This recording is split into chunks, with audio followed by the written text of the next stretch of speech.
Friends, welcome to the online platform of Emers online classes. तो जैसे कि अभी आप जानते हैं कि हम लोग जो है आपका part 6 class 9th Bihar board mathematics book जो कि एनसीईआरटी के अनुरूप हम लोग जो है आपका 6 चैप्टर जिसका नाम है रेखाएं और कोण, लाइन्स एंड एंगल्स, जिसके बारे में हम लोगों ने मैक्सिमम टर्म्स को कंडीशन को हमने पढ़ा हुआ था, जिसमें से हम जाने थे कि बिंदु क्या होता है, रेखा क्या होता है, रेखाखंड क्या होता है, रेखा किरण क्या होता है, प्रतिच्छेदी रेखा क्या होता है, समांतर रेखा क्या होता है, लंब रेखा क्या होता है। इन सारी चीज़ों को हमने पढ़ा था। उसके बाद कोण क्या होता है, कोण कितने प्रकार के होते हैं, शून्य कोण क्या होता है, न्यून कोण क्या होता है, अधिक कोण क्या होता है, प्रतिवर्ती कोण क्या होता है, ऋजु कोण क्या होता है, सरल कोण क्या होता है, ठीक है, आपका पूर्ण कोण क्या होता है। इन सारी चीज़ों को जो है ना हमने पहले पार्ट वाले वीडियो में हमने क्या किया था, उसको डिस्कस कर लिया। तो आज के क्लास में हमें डिस्कस क्या करना है, तो आज के क्लास जो है ना आपका सेकेंड पार्ट है। और वो स्टूडेंट, वो विद्यार्थी जो कि आपके पहले पार्ट वाला वीडियो नहीं देखे हुए हैं, तो सबसे पहले जाके वो वाला वीडियो देखें, क्योंकि वो जो है ना वो वीडियो काफ़ी इंपॉर्टेंट है, ठीक है। क्योंकि उसको अगर नहीं देखते हैं तो आपको हो सकता है कि शायद ये जो है ना सेकंड वाला वीडियो जो है ना आपको समझने में थोड़ा सा परेशानियों कठिनाई हो, ठीक है। तो अगर जो है ना आपको जो हमारा वीडियो है आप देख पा रहे हैं, आप समझ पा रहे हैं, अगर अच्छा लगता है तो चैनल को सब्सक्राइब कीजिए, लाइक कीजिए और अपने फ्रेंड सर्कल में भी क्या कीजिए, शेयर कीजिए, ठीक है। तो अब चलते हैं, जो आपका टॉपिक है वो क्या है, तो आपका पार्ट 6 है रेखाएं और कोण,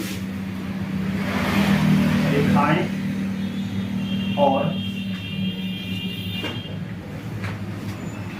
कोण, जिसको हम कहते हैं लाइन्स एंड एंगल्स।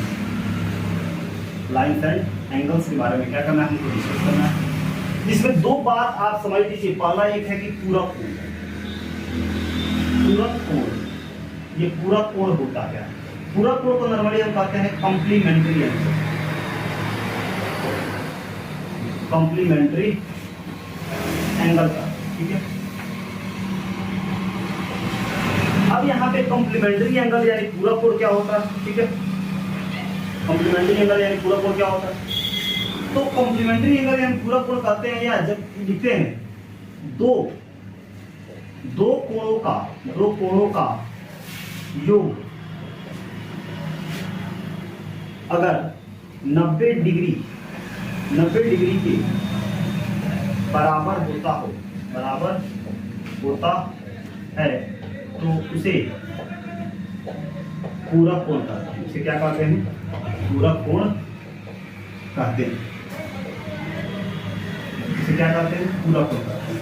मतलब दो कोण का अगर योग क्या हो जाए, 90 हो जाए, तो उसे हम क्या कहते हैं, आपका पूरक कोण कहते हैं, ठीक है। कोई दिक्कत नहीं है, समझ आ रहा है।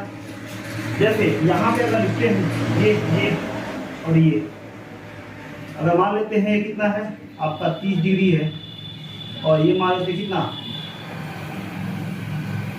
60 डिग्री है, तो यहाँ पे अगर मान लेते हैं ये P है, ये Q है, ये आपका R है और ये S है, ठीक है। तो देखिए यहाँ पे दो कोण बना हुआ है, नहीं बना हुआ है, एक PQR है और एक RQS है।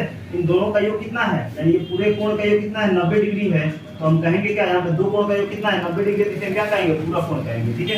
अब आप बता समपूरक कोण क्या होता है, समपूरक कोण जो कहते हैं क्या, सप्लीमेंट्री एंगल। सप्लीमेंट्री एंगल कहते हैं। यहाँ पे बस वही होता है कि दो कोणों का योग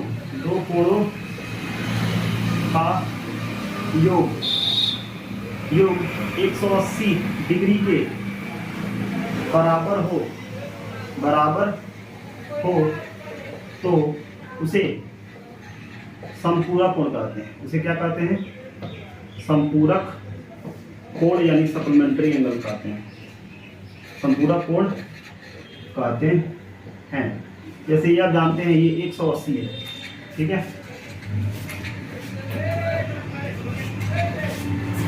तो क्या दिया हुआ है, ये दिया हुआ है 180, ठीक है। इसके हमने दो एंगल बना दिए। मान लीजिए ये क्या है आपका P है, ये क्या है आपका Q है, ये क्या है आपका R है।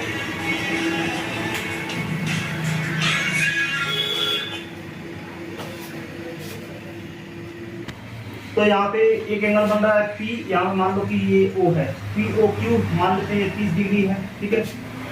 और ये जो आपका POR है, ठीक है, ये मान लेते हैं कितना 150 डिग्री है, ठीक है। तो दोनों एंगल का सम कितना आ रहा है 180 आ रहा है। तो दो एंगल, दो कोणों का योग 180 आता है तो इसे हम क्या कहते हैं समपूरक कोण कहते हैं। और दो कोणों का योग अगर 90 आता है तो इसे क्या कहते हैं पूरक कोण कहते हैं। कोई दिक्कत नहीं समझ में आ रहा है।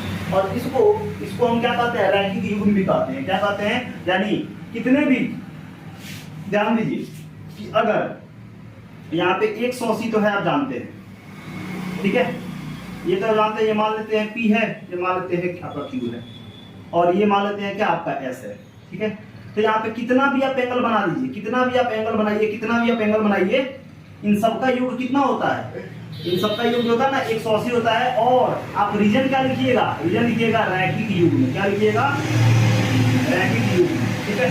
अगर रैखिक युग्म देखिए क्या कहते हैं, रैखिक युग्म देखिए क्या कहता है, अगर कोई भी स्ट्रेट लाइन दिया हो, कोई भी अगर सरल रेखा दिया हुआ हो और इस सरल रेखा पर इतना अगर बना हुआ है तो इसका योग कितना होता है 180 होता है, ठीक है। आपका क्या है सरल कोण है, इस पे कितना एंगल भी बना, कितना भी एंगल बना, इसे हम क्या कहते हैं, इसे कहते हैं रैखिक युग्म। क्या कहते हैं, रैखिक युग्म, ठीक है।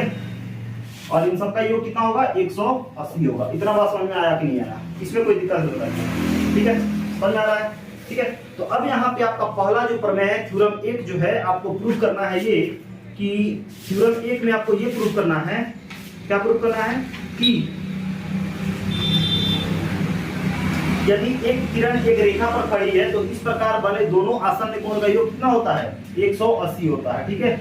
आसन्न कोण का योग कितना होता है 180 होता है। हमको यहाँ पे क्या करना है, आपको दिखा देना है, ठीक है, कोई दिक्कत नहीं है।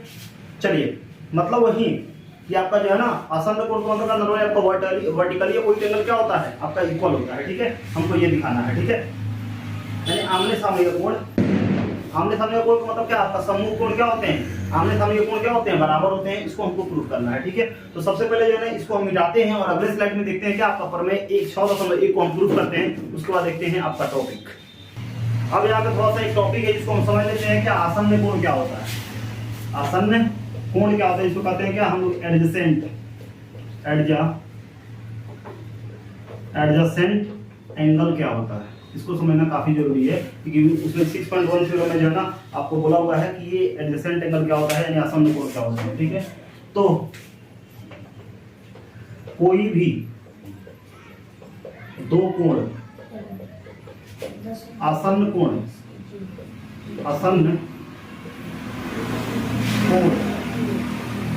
तब कहलाते हैं जब उनमें एक उभयनिष्ठ उनमें क्या, उनमें एक उभयनिष्ठ भुजा हो, उनमें क्या हो, एक उभयनिष्ठ भुजा हो तथा उभयनिष्ठ शीर्ष हो, उभयनिष्ठ शीर्ष हो। अब बात रहा है ये शीर्ष क्या होता है। जैसे मान लीजिए कि यहाँ पे ये त्रिभुज दिया हुआ है ABC, ठीक है। तो इसका ये जो कॉमन बिंदु है ना, कॉमन दो रेखा खंड का जो ये कॉमन बिंदु होता है, जैसे AB और AC का शीर्ष कौन हो गया, तो A हो गया। तो A क्या हो गया, शीर्ष हो गया। आपका C बिंदु एक शीर्ष हो गया और B बिंदु क्या हो गया, एक शीर्ष हो गया। तो ABC क्या हो गया, ये आपका शीर्ष हो गया, ठीक है। तो कहने का मतलब है कि अगर कोई भी दो कोण आसन्न कोण कब कहलाते हैं या आसन्न कोण कब होते हैं, जब उनमें एक उभयनिष्ठ भुजा हो और तथा उभयनिष्ठ शीर्ष हो, उभयनिष्ठ भुजा हो तथा उभयनिष्ठ शीर्ष हो, ठीक है। तो वो आसन्न कोण होंगे। जैसे मान लो कि ये हमने दो कोण बनाया, इसको मान लेते हैं क्या आपका P, इसको मान लेते हैं O, इसको मान लेते हैं R, इसको मान लेते हैं क्या S। अब बताओ POS ये कोई एंगल है कि नहीं है, और SOR क्या है, ये कोई एंगल है कि नहीं है ना। अब दोनों एंगल में कौन सा भुजा कॉमन है, OS कॉमन है कि नहीं है, यानी POS एंगल POS तथा एंगल SOR क्या होंगे, आसन्न होंगे, आसन्न कोण होंगे। क्या लिखेंगे, आसन्न कोण हैं, क्योंकि आपका SO भुजा तथा O शीर्ष क्या है, उभयनिष्ठ है, उभयनिष्ठ है। ठीक है, तो देखो क्या बोला हुआ है कि उनमें एक उभयनिष्ठ भुजा हो, तो उभयनिष्ठ भुजा कौन है, वो ऐसा कि नहीं है, ये ओरस जो है ना ये क्या है, उभयनिष्ठ भुजा है। ठीक है, उभयनिष्ठ भुजा है, और यहाँ पे जो ओ है वो क्या है, वो जो है वो क्या है आपका जो है ना उभयनिष्ठ शीर्ष है। इसीलिए कह सकते हैं कि जो दोनों एंगल होंगे वो क्या होंगे, दोनों जो कोण होंगे वो क्या होंगे, आसन कोण होंगे। तो बताइए आसन कोण समझ में आया कि नहीं आया, इसमें कोई दिक्कत है तो बताइए। तो वही बोला हुआ है कि हमको ये त्रिकोण मतलब क्या थ्योरम आपका 6.1 में यानी आपका 6.1 में आपको बताना है ये कि यदि एक किरण एक रेखा पर खड़ी हो और इस प्रकार दोनों आसन कोण का योग क्या होता है 180 होता है, इसको हमको यहाँ पे क्या करना है, सिद्ध करना है, प्रूव करना है। ठीक है, तो अब यहाँ पे चलिए प्रूव करते हैं। मतलब अगर दो लाइंस एक दूसरे को क्या करते हो, क्रॉस करते हो यानी काटते हो, ठीक है, तो उनके अपोजिट वर्टिकली अपोजिट एंगल क्या होते हैं, इक्वल होते हैं, मतलब उनके क्या आमने सामने के कोण क्या होते हैं, बराबर होते हैं। ठीक है, उसको हमको क्या कर देना है, प्रूव कर देना है। चलिए तो करते हैं इसको।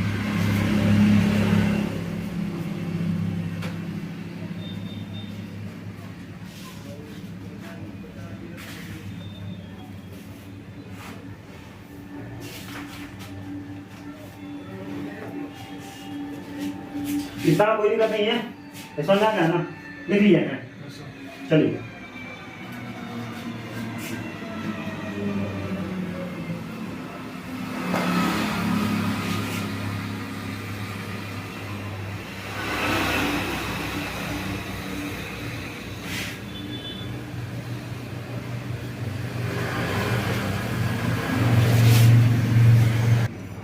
तो अब आपका जो है ना अगला टॉपिक जो है ना वो क्या है, तो आपका है सम्मुख कोण। सम्मुख कोण या इसी को क्या कहते हैं, शीर्षा विमुख कोण कहते हैं। क्या कहते हैं, शीर्षा विमुख, शीर्षा विमुख कहते हैं, शीर्षा विमुख कोण कहते हैं। इसको कहते हैं क्या, वर्टिकली, वर्टिकली अपोजिट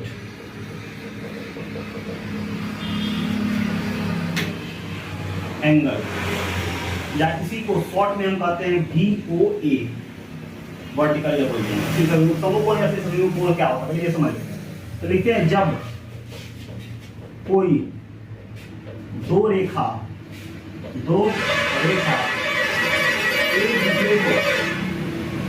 एक दूसरे को प्रतिच्छेद करती है, एक दूसरे को प्रतिच्छेद करती है।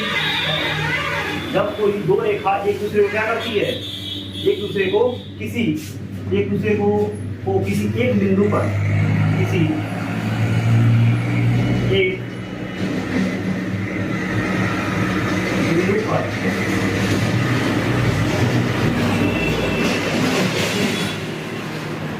करती है, तो प्रतिच्छेद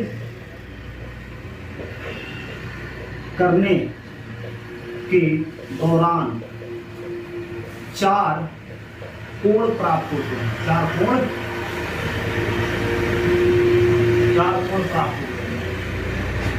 प्राप्त होते हैं। क्या होते हैं, चार कोण प्राप्त होते हैं। ठीक है, जिनमें से उनके आमने सामने के कोण बराबर होते हैं, जिसे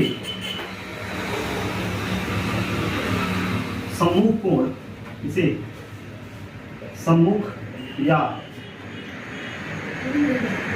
शीर्षा विमुख कोण कहते हैं, शीर्षा विमुख कोण कहते हैं। मतलब सीधे सा मतलब क्या है कि एक रेखा है, दोनों मान लेते हैं क्या, आपका O पे क्या किया, प्रतिच्छेद किया। ठीक है, ध्यान दीजिए यहाँ पे, तो मान लेते हैं कि यहाँ पे एक एंगल बन रहा है, एक यहाँ पे एक एंगल बन रहा है क्या आपका 2, यहाँ पे एंगल बन रहा है क्या 3, और यहाँ पे एक एंगल बन रहा है क्या 4। ठीक है, बन रहा है। तो यहाँ पे आमने सामने कौन है, ध्यान दो इधर, आमने सामने क्या है, 1 के सामने क्या है 4 और 3 के सामने क्या है 2, 2 के सामने क्या है 3 और 4 के सामने क्या है 1। इसका मतलब ये है कि एंगल 1 बराबर होगा किससे, एंगल 4 के, और एंगल 3 बराबर होगा किसके, एंगल 2 के। और इसमें रीजन क्या लिखते हैं, लिखते हैं सम्मुख कोण। क्या लिखते हैं, सम्मुख कोण, सम्मुख कोण क्या कहते हैं, सम्मुख कोण कहते हैं, या किसी को हम क्या कहते हैं, सम्मुख लिखते हैं, सम्मुख लिखते हैं, या इसको क्या कहते हैं, शीर्षा विमुख कहते हैं। क्या कहते हैं, शीर्षा विमुख कहते हैं, शीर्षा विमुख कोण कहते हैं। ठीक है, जब भी जो है ना, अगर दो रेखा एक दूसरे को प्रतिच्छेद करे तो आमने सामने का क्या होता है, कोण बराबर होता है, और रीजन तुम क्या लिखेगा, सम्मुख कोण या शीर्षा विमुख कोण। तो ये बात होता है। ठीक है, तो अगर मान लो कि यहाँ पे ऐसा बनाया गया और यहाँ एंगल में दिया गया है 20 और यहाँ पे एंगल में दिया गया है 30, ठीक है, तो पूछा जाता है ये x क्या होगा और y क्या होगा, तो बता सकते हैं, बता सकते हैं, बताइए x कितना होगा, x बराबर होगा किसके, मान लो कि ये एंगल P है, ये O है और ये R है, ये क्या है S है और ये क्या है Q है। ठीक है, तो ये POR x जो है ना, एंगल x बराबर होगा एंगल POR के, रीजन क्या लिखेंगे, सम्मुख कोण। क्या लिखेंगे, सम्मुख कोण, सीधे रीजन लिखेंगे। ठीक है, तो POR कितना होता है, ये 30, तो एंगल x कितना हो जाएगा आपका 30 हो जाएगा। क्लियर है। उसी तरह आपका ये जो एंगल है क्या, QOP, एंगल QOP इक्वल होगा किसके, एंगल y के, रीजन क्या लिखिएगा, सम्मुख कोण। क्या बना है ना, सम्मुख कोण। तो बताइए आपका QOP कितना है, कितना बताइए, 20 है ना, तो एंगल y कितना हो जाएगा, 20 हो जाएगा। इस तरह से हम काम करते हैं। ठीक है, तो ये हो गया क्या आपका सम्मुख कोण या शीर्षा विमुख कोण। अब चलिए अगले स्लाइड में हम देखते हैं क्या रैखिक युग्म क्या होता है। ठीक है, अब आता है यहाँ पे क्या, रैखिक युग्म, रैखिक युग्म। ठीक है, तो रैखिक युग्म यानी लीनियर पेयर क्या होता है, लीनियर पेयर। ठीक है, तो वही बात है, जब दो रेखाएं किसी एक बिंदु पर प्रतिच्छेद, किसी एक बिंदु पर प्रतिच्छेद करती हो तो एक ही ओर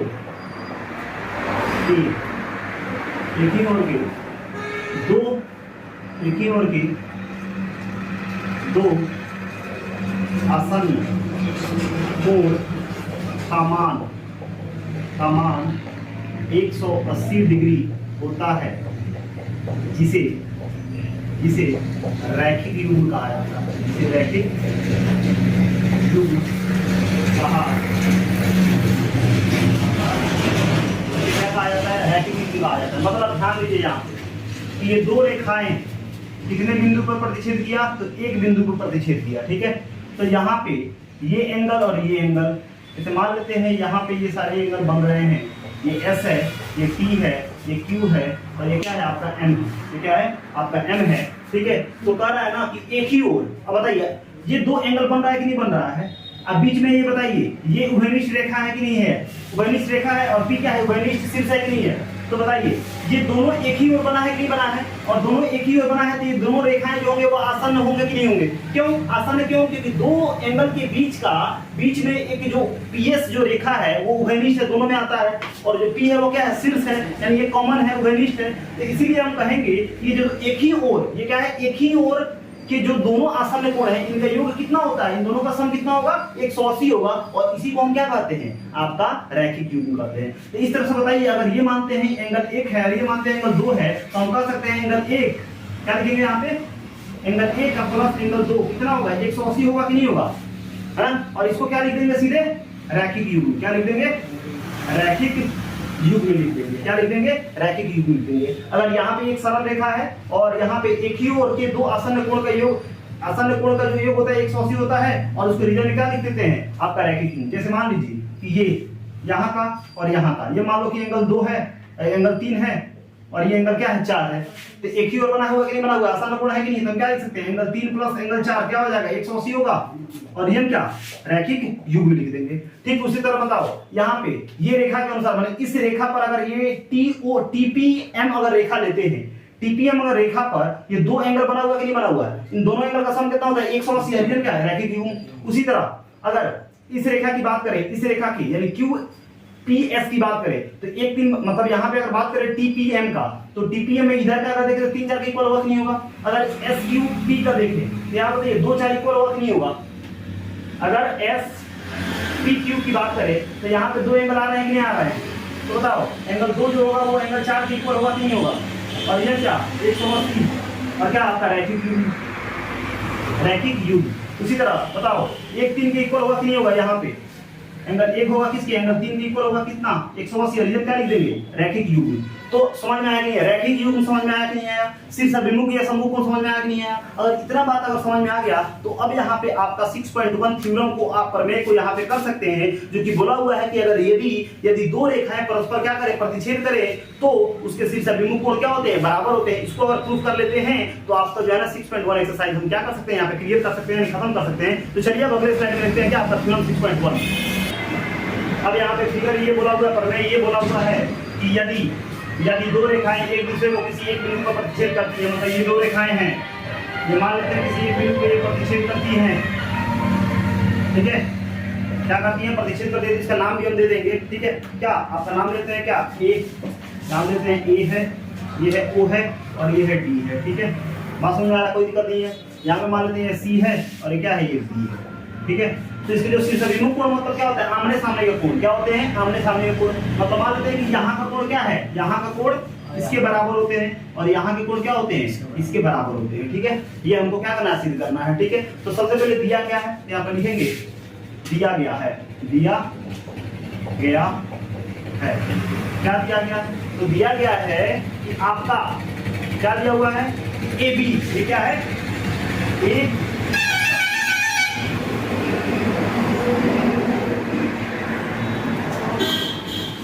दिया गया है कि जो एडी है AOD तथा क्या BOC एक सरल रेखा है, क्या है सरल रेखा है, क्या है सरल रेखा, ठीक है।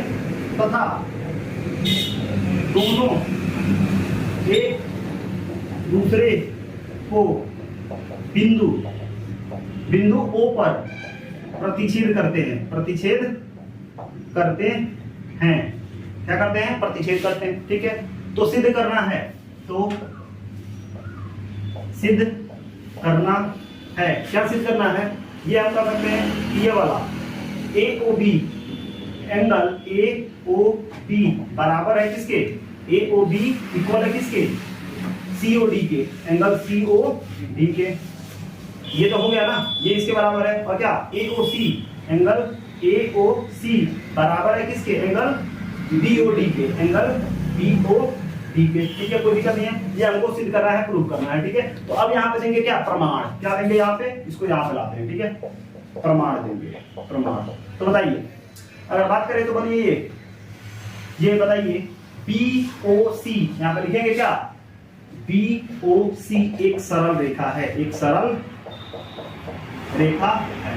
तो BOC एक सरल रेखा है, तो बताइए आपका BOC अगर सरल रेखा है तो COD क्या लिखेंगे, लिखेंगे एंगल COD आप प्लस क्या लिखेंगे एंगल COD और प्लस क्या लिखेंगे आपका BOD, क्या होगा आपका COD, ठीक है। और क्या आपका BOD एंगल क्या लिखेंगे BOD कितना होगा 180 होगा कि नहीं होगा। और रीजन क्या रैखिक युग्म, रैखिक युग्म इसको मान लेंगे एक, क्या मान लेंगे एक मान लेंगे। उसी तरह क्या है AOD, AOD क्या है AOD एक क्या है सरल रेखा है, सरल रेखा है। तो AOD क्या है एक सरल रेखा है, ठीक है। तो AOD अगर सरल रेखा है तो आपका कौन एंगल बताइए, तो AOB क्या होगा AOB और क्या यहाँ पे AOB एंगल AOB बराबर होगा किसके आपके BOD के, एंगल BOD डी के। रीजन क्या 180 और क्या लिख देंगे रैखिक युग्म लिख देंगे। क्या लिख देंगे रैखिक युग्म और इसको मान लेंगे तो क्या मान लेंगे तो। अब समीकरण 1 और 2 को क्या करें जोड़ने पर क्या कर देंगे समीकरण 1 और 2 को क्या करेंगे जोड़ने पर लिख सकते हैं समीकरण 1 तथा 2 से लिख देंगे समीकरण 1 तथा 2 से। अब बताओ ये जो पूरा है 180 के बराबर है और ये भी क्या है 180 के बराबर है तो इतना बराबर इतना होगा कि नहीं होगा यानी angle COD plus angle BOD बराबर होगा angle AOB plus angle BOD के बराबर BOD के। तो बताओ BOD से BOD कैंसिल हो गया कि नहीं हो गया क्या बचा एंगल COD बराबर है किसके एंगल AOB के। तो बताओ यहाँ पे ना AOB जो है वो बराबर है किसके COD के है ना। और उसी तरह लिख सकते हैं इसी प्रकार लिख सकते हैं क्या ये एंगल AOC बराबर होगा किसके आपके एंगल BOD के। इतना काम करना नहीं है बस इतना और ये क्या हो गया आपका प्रूव हो गया। और इस तरह से आपको ये पता चला कि आमने सामने का जो शिक्षा यानी कोई भी अगर दो रेखा एक दूसरे को प्रतिच्छेद करते हैं तो आमने सामने का यानी ये इसके बराबर होगा और ये इसके बराबर होगा। अगर इतना बात समझ में आ गया तो अब अगले क्लास में हम आपका जो थर्ड पार्ट आएगा उसमें जो है ना आपका 6.1 यानी 6.1 को क्या करेंगे वहाँ पे हम काम करेंगे। ठीक है फिर मिलते हैं अगले क्लास में अगले वीडियो के साथ। Thank you.